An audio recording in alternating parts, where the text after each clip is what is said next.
The morning light spilled through the kitchen window, casting soft golden rays across the hardwood floor.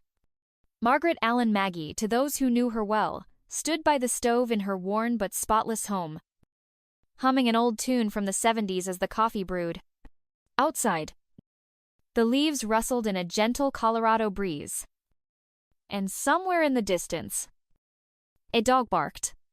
Hare neighborhood, tucked just outside of Denver, had always been quiet, peaceful, familiar. She glanced over at the suitcase lying open on her bed. Inside were carefully folded sweaters, her favorite reading glasses, a paperback mystery novel, and an old blue swimsuit faded at the seams, with a tiny hole near the hem. She picked it up and smiled softly, running her thumb over the worn fabric. Still hanging on. Huh, she murmured. Henry had bought her that suit. It was during their last trip to the Oregon coast, just a year before cancer stole him away. She hadn't been able to part with it. Every summer since his passing, their family had driven up to Lake McCall, Idaho, and stayed in the same cozy cabin on the North Shore. It had become a tradition, one Maggie clung to like a lifeline. The house was quiet now, but not empty.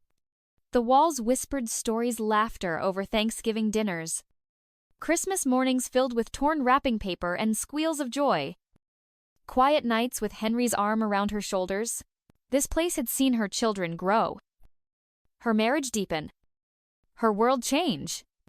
On the dresser in her bedroom sat a framed photo Henry, and the kids, Brian and Stephanie, standing by the lake, smiling like they had all the time in the world. Their kids, Maggie's grandkids, were running around in the background, all motion and joy. That photo had been taken 5 years ago. It felt like 5 lifetimes. At 68, Maggie didn't move as fast as she used to, but her mind was still sharp, her humor intact, and her spirit steady. She did yoga on Tuesdays, volunteered at the library, and brought lemon bars to the community potluck every other Sunday.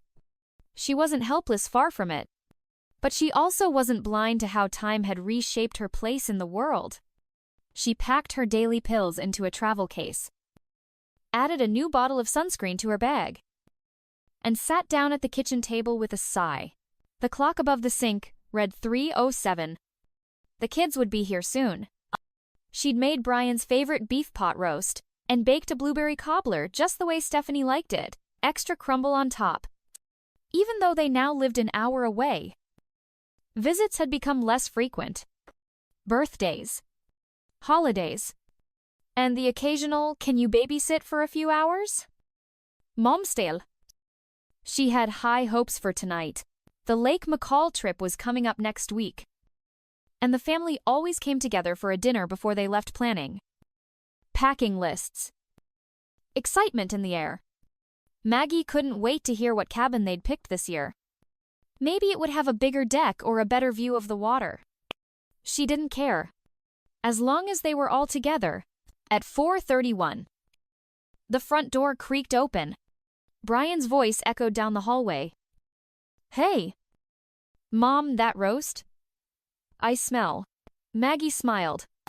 She didn't know it yet, but this was the last normal moment she'd have with her family. And by the time the night ended, something would break inside her. Something she'd never quite get back. Dinner started like so many before it warm. Familiar. The kind where Maggie could almost pretend things hadn't changed. Brian loaded up his plate with roast beef, mashed potatoes, and green beans while his wife, Chloe, picked at the salad, pushing cherry tomatoes aside with her fork. Stephanie arrived a little late, hair pulled back in a tired bun, and gave her mom a quick kiss on the cheek before helping herself to a slice of cobbler straight out of the oven. But something felt off.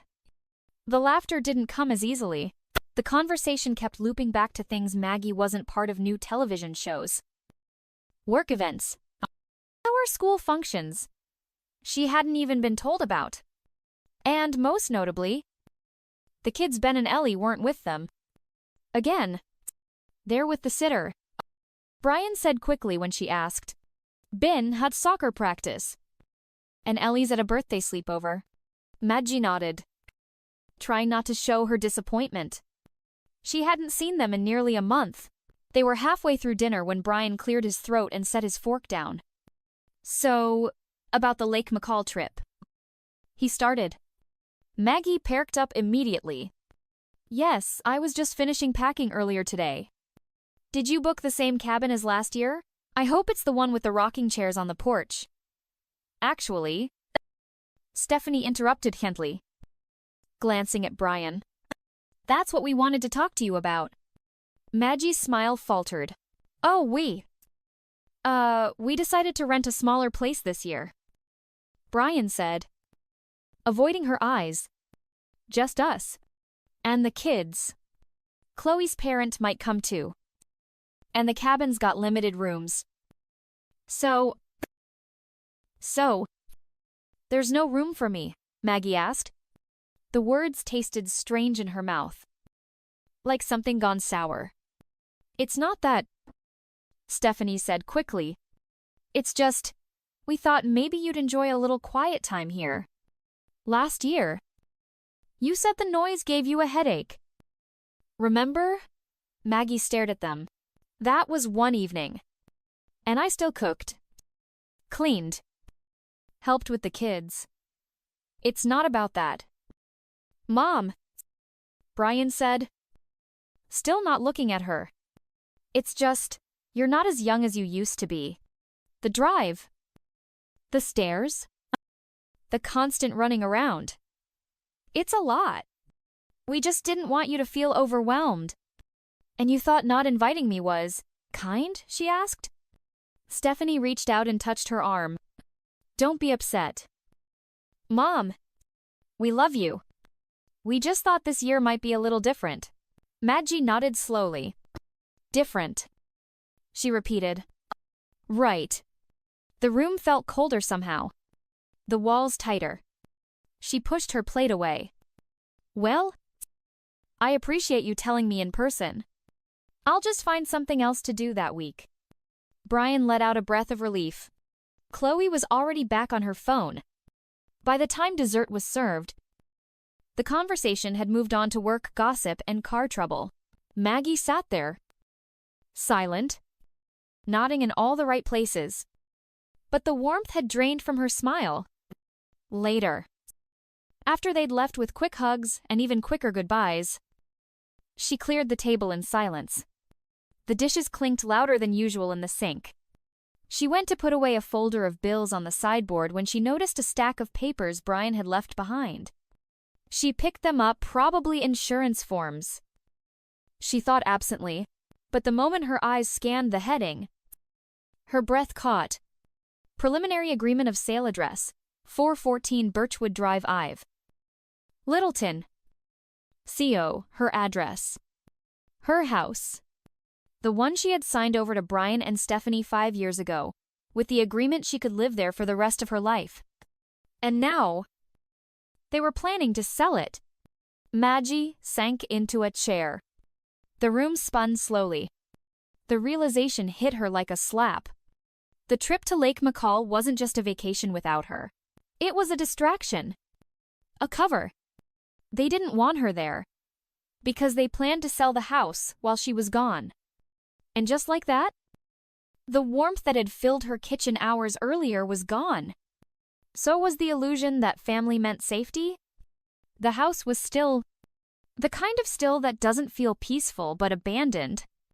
Maggie sat in the kitchen long after the cars had pulled away, their headlights disappearing down Birchwood Drive. The untouched blueberry cobbler sat on the counter, cooling beneath a linen towel. The roast was only half eaten. The table looked like it had been set for a celebration that never came.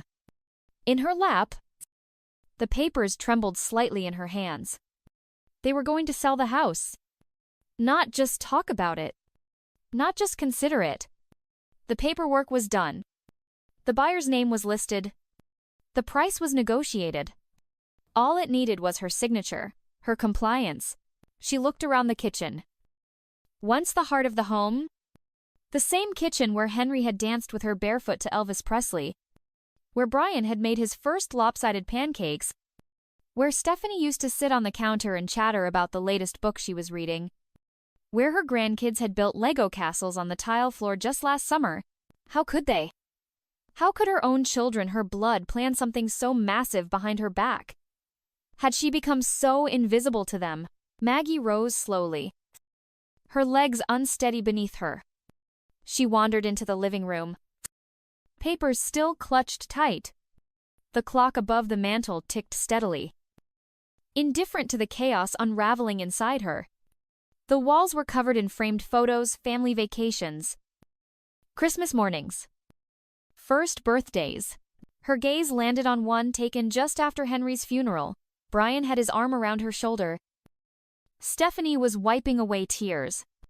Back then, they'd said things like, "We'll be here for you.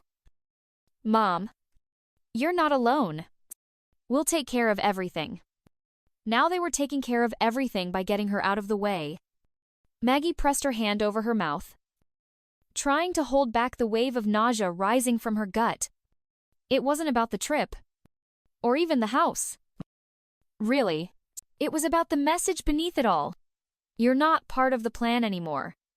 She sat on the edge of the couch, head in her hands. The air around her felt thick. Her heart beat in a slow, painful rhythm. She thought of all the years she'd sacrificed late nights, helping with school projects, early mornings making breakfast.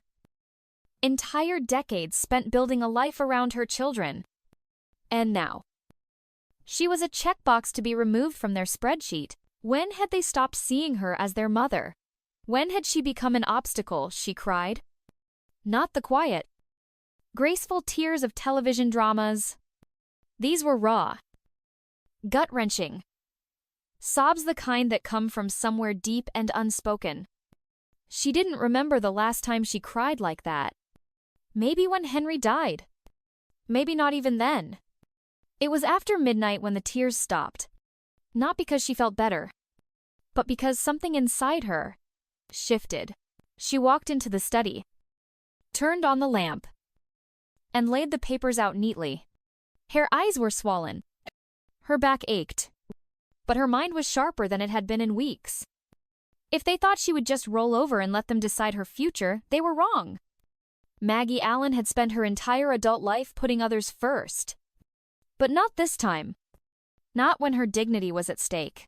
As she turned off the light and headed toward bed, one sentence repeated in her mind. Over and over. If they want a battle, fine. But they've underestimated the woman who raised them. She didn't know what the next step would be yet. But she knew this much. She wasn't done fighting. The next morning came gray and overcast. The kind of sky that makes you feel like the whole world is holding its breath. Maggie sat at the kitchen table, sipping her herbal tea, staring blankly at the backyard garden Henry had once tended with pride. The flower beds were overgrown now. The bird bath cracked from last winter's freeze. She reached for her phone with steady hands. It was time to stop mourning and start moving. She dialed a number she hadn't used in years. Whitman and Associates. This is Jenna. How can I help you? Came a bright, professional voice. Hi. This is Margaret Allen. I need to speak with Mr. Whitman. It's urgent. There was a short pause. Of course. Mrs. Allen. Hold. Please? As soft hold music played in her ear, Maggie stared at a photo of her and Henry on their 40th anniversary trip to Santa Fe. He was wearing a cowboy hat and a goofy grin. She was laughing in the sunlight. It felt like someone else's life. Finally, the voice returned. Mrs. Allen. Bob Whitman can see you today at 2 p.m. M. Does that work? Perfect. Thank you. She hung up and immediately stood, her energy shifting. Today, she wouldn't be passive. Today, she would act. Bob Whitman's law office was tucked into a 2-story brick building near downtown Littleton, just above a coffee shop that still smelled like cinnamon rolls from the morning rush. Maggie had been here many times over the years. Wills, estate planning, Henry's pension papers. Bob had gray hair now, and a slower gait, but his eyes were as sharp as ever. He rose from behind his oak desk and smiled warmly. Maggie? It's been a while. I wish it were under better circumstances. She sat down, gripping her bag. I'm not here for small talk. Bob, my kids are selling my house behind my back. Bob raised his brows, then leaned forward as she pulled the documents from her purse, the preliminary sale agreement Brian had forgotten to take with him. Bob scanned them with a practiced eye. He frowned. They've already initiated the sale process. Maggie nodded. Without telling me, and I think the only reason they didn't bring me to the family trip is so they could do it while I was gone. Bob exhaled slowly, then turned to his filing cabinet. He pulled out a thin manila folder and placed it between them. It was labeled Allen. Margaret, Property Transfer, 2018. He opened it, his finger running down a clause buried in fine print. And then, he smiled. Henry, he said softly. He always thought 3 steps ahead. Maggie tilted her head. What do you mean? Bob looked up. Before Henry passed, he and I had a long talk. He was worried about exactly this kind of situation. So when we transferred ownership to the kids, he asked me to include a special clause, one you likely don't even remember. He turned the document around and pointed to the page. If the children attempt to sell the property without your explicit written consent, you have the right to reclaim full ownership by reimbursing them based on the 2018 appraised value, not current market value. Maggie blinked. You mean, I can take the house back? Bob nodded. Legally. Yes. And if you wanted to turn around and sell it yourself at today's value, you could. The equity would be yours. Maggie felt like the air had shifted in the room. For the first time in days, she breathed deep. Henry had left her a shield. A quiet, brilliant shield. Do it, she said. Bob's eyes crinkled. You sure Maggie sat taller? Henry protected me. Now, I'm going to use what he left behind. And just like that, the war had begun. But this time, she wasn't the one being ambushed. The following morning, Maggie rose with something she hadn't felt in a long time. Purpose. She dressed in a crisp blouse, brushed her hair, and made herself a proper breakfast: scrambled eggs, toast, and strawberries. This wasn't just another day. This was the start of something. A quiet revolution in a quiet kitchen. She sat at her desk and opened her checkbook. Between Henry's life insurance policy and her retirement savings, she had enough to buy the house back at the 2018 value barely. She'd have to be careful. But it was doable. Bob was already drafting the legal documents for the repossession. That process was in motion. But Maggie knew one thing clearly: she didn't want to keep the house anymore. Not after what it had come to symbolize. It was time to let it go on her own terms. She opened her laptop and typed into the search bar discreet real estate agents for senior sellers in Denver area. She didn't want someone flashy. No public listings. No for sale signs staked in the yard. She wanted someone who understood the word confidential. That's how she found Sarah Klein, a boutique agent who specialized in off-market deals, estate transitions, and, according to the glowing reviews, helped my mom get out of a tough situation with grace and dignity. Maggie picked up the phone. Sarah showed up the next morning in a navy blazer, low heels, and a warm, confident smile. late 40s, with a no-nonsense vibe and eyes that saw everything. Maggie led her into the living room and poured coffee while explaining the situation, carefully omitting the emotional pieces about betrayal and heartbreak. Just the facts. She'd soon be regaining ownership. She wanted to sell quietly, and she wanted it done quickly. Sarah nodded as she flipped through the legal paperwork Bob had prepared. "Looks clean," she said. "And smart? Sounds like your husband had your back." Maggie smiled faintly. "He always did." Sarah toured the house room by room, snapping discreet photos and taking notes. "It's got great bones," she said in the kitchen. "The market's hot, especially for family-sized homes with yards. I've got a couple of private clients who've been waiting for something like this. Young professionals. No drama." "Perfect," Maggie said. They sat down at the table and went over pricing. Sarah recommended listing it at $425. Ling. Just above what Maggie had seen in the documents left by Brian. They were going to sell it under value, she muttered. Sarah raised an eyebrow. "That happens. People want fast cash. Or they think they're doing someone a favor." Maggie said nothing, but inside, the sting deepened. Before Sarah left, Maggie handed her a key and said, "I'd like to avoid showings when I'm home. Can you bring pre-screened buyers only?" "Absolutely," Sarah said, standing. "You're the client. We'll make this painless." As soon as the door closed behind her, Maggie sat on the couch and exhaled. She was doing it. Quietly. Legally. Powerfully. She spent the next few days preparing the house not for herself, but for its next chapter. She donated clothes she no longer wore, packed photo albums, threw out expired pantry goods. The attic was the hardest. It held 40 years of life in cardboard boxes, the kids' school drawings, Henry's tools, Christmas ornaments. She kept only what mattered. Late one night, she found a dusty journal Henry had kept during the last year of his life. She opened it and saw a note scribbled inside the front cover. "Take care of yourself when I no longer can."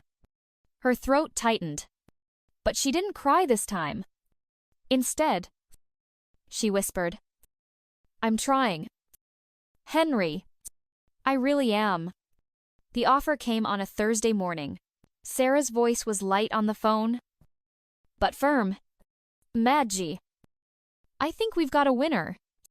The buyers were a couple in their 30s, teachers with a toddler and another on the way. They'd fallen in love with the backyard and the original hardwood floors. They offered full asking price $425. Ling. No games. No contingencies. They said the house feels like it has heart, Sarah added. Maggie stood in the kitchen, fingers resting on the edge of the counter.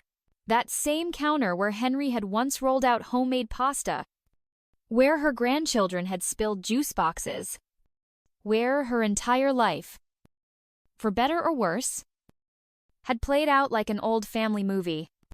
She swallowed hard. "I accept," she said. "Let's finalize it." That same afternoon, Bob called. The documents for the buyback and resale were complete. The money had been transferred. Brian and Stephanie had officially been paid their shares based on the 2018 valuation. They hadn't responded to the transaction notice. Not yet. But Maggie didn't wait for a reaction. She packed. A week later, Maggie stood in the entryway of her home. No. Not her home anymore. The walls were bare. The shelves cleared. Only a few moving boxes remained, stacked neatly by the front door. She was taking only what mattered: photos, letters, air journals, and one of Henry's flannel shirts she still wore on rainy nights. She walked through each room, saying goodbye in silence. The living room, where Henry had read the Sunday paper, The hallway where the kids used to race in socks? The bedroom where she had once prayed for one more year with her husband and gotten 5. She left an envelope on the kitchen counter. Inside a letter. Just a few handwritten pages addressed to Brian and Stephanie. No anger. No accusations. Just the truth. A copy of the sale documents. Proof of the buyback clause. And a simple line at the end. I'm not disappearing. I'm just choosing something different this time. Me. She closed the door behind her for the last time. No tears. Just air. Fresh and unburdened. Maggie's new apartment was a temporary rental near the marina in Monterey, California. Modest. Bright. With a little balcony that caught the ocean breeze in the afternoon. She unpacked slowly, savoring each choice. No clutter. No ghosts. On her second day, she walked down to the pier and stopped in front of a travel agency. In the window was a glossy poster of the Italian coast. Cliffside villages. Blue water. Terracotta rooftops under the sun. She stepped inside. I want to go here, she told the woman behind the desk. Rome, Florence, Amalfi, the agent smiled. All of it, Maggie said. 2 months. Maybe more. And just like that, she booked the trip she and Henry had once dreamed of. Later that evening, she sat on her balcony, a glass of white wine in hand, listening to the seagulls call out over the bay. Her phone buzzed. It was Stephanie. Maggie didn't pick up. Instead, she leaned back in her chair, eyes closed, smile soft. For the first time in decades, no one was waiting for her to cook dinner. No one was expecting her to babysit or bake or just be understanding. No one was scripting her role anymore. She was Margaret Allen, and she was finally free to write the next chapter for herself. The plane touched down in Rome just after sunrise. Maggie sat by the window, her hand resting gently on the armrest, watching the city emerge from the haze like a painting come to life. Golden domes, narrow cobblestone streets, the soft pink light of morning stretching over centuries of history. She was really here. She'd made it. At 68 years old. After a lifetime of putting everyone else first, she was walking into a dream she had once shelved like a keepsake, too delicate, too distant, too late. But not anymore. For the first week, she was every bit the tourist Colosseum, Trevi Fountain, the Vatican. She took photos, ate too much gelato, got lost on side streets and loved it. By week 2, the rhythm slowed. She found a tiny cafe near her hotel where the barista remembered her name. She spent mornings sketching fountains and rooftops in her notebook. In the afternoons, she'd sit on church steps or in quiet piazzas, just watching the way Henry used to say life should be appreciated, not rushed, not captured, just noticed. It was on her 17th day in Italy that the call came. Stephanie. Then Brian. Then again. Eventually, Maggie answered. Her daughter's voice cracked through the line. Mom, we came home and the house it's gone. Some woman says she bought it from you. Maggie sat beneath a fig tree in a garden behind her guest house. The scent of basil and warm stone in the air. Yes, she replied calmly. It's all true. I left a letter. You just sold the house without telling us, the same way you tried to sell it without telling me? Maggie said, her voice even. I just beat you to it. There was silence. Then Brian came on the line. You blindsided us. Mom. No. Maggie said. You did that when you excluded me from the trip. When you decided I was too old to matter. I simply responded. But it's our childhood home. It was my home. She interrupted gently. I built that life with your father. You outgrew it. You moved on. And now. So have I. Stephanie's voice softened. Where are you, Italy? A Pause. Alone, yes. Maggie smiled. And it's beautiful. They didn't know what to say. She didn't need them to. I'm not punishing you, she continued. But I won't be erased. I spent decades being who everyone else needed me to be. Now, I'm choosing me. Her children didn't argue. Maybe they were finally starting to understand. Weeks passed. Maggie traveled to Florence. Then to a quiet village in Tuscany, where she rented a small apartment with blue shutters and grapevines over the terrace. She painted in the mornings. Read novels by candlelight at night. Some days she missed her grandchildren. Some nights she missed Henry so fiercely it caught in her chest. But she never missed who she used to be. She stayed in touch, short video calls with the kids. Occasional chats with Ellie and Ben. She sent postcards and little gifts. But her life wasn't theirs to define anymore.